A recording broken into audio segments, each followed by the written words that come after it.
মই দুয়োটা দলৰ গঠনৰ লগত জড়িত। BPF যেতিয়া গঠন হৈছিল BPPF হিচাপে হৈছিল, তেতিয়াও মই ৰাজ্যসভাৰ MP আছিল আৰু ছিনিয়ৰ মষ্ট মানুহ ময়ে ইনিচিয়েটিভ লৈছিলোঁ আৰু এনেকেই দলটো গঠন হৈছিল। এইটো বিভাজন হৈ গ'ল, মই বাহিৰত আহি গ'লোঁ।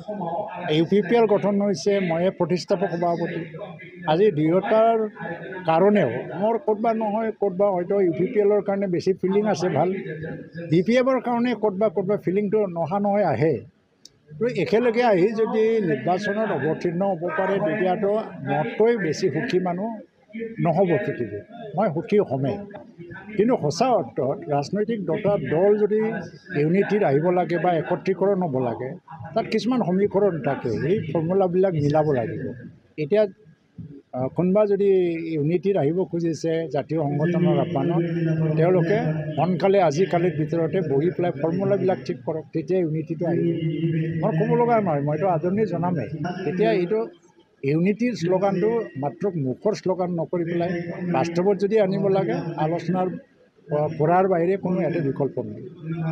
BPFটো এটা গান চেপ্টাৰ, কাৰণ 17 বছৰ সময় নিদিয়া নহয়। BPFৰ সফলতাও আছে, মই সফল বুলিয়ে ক'ম BPFটো দল হিচাপে।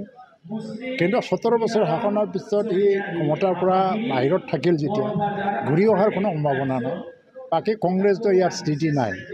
আৰু BJP দলক যদিও ৰাজনৈতিকভাৱে কোৱা হৈছে যদিও এটা ৰাষ্ট্ৰীয় দল, তেওঁলোকে ভাৰতবৰ্ষ চাব লাগে, বিশ্ব ৰাজনীতিটো চম্ভালিব লাগে, আৰু তেওঁলোকে বুজি পায় ইয়াত যিটো এটা যিটো সমীকৰণ, ছ'চিয়েল যিটো এটা এছপেক্ট, তেওঁলোকে বুজি পায় এই অঞ্চলত তেওঁলোকে দখল কৰিব বুলি মই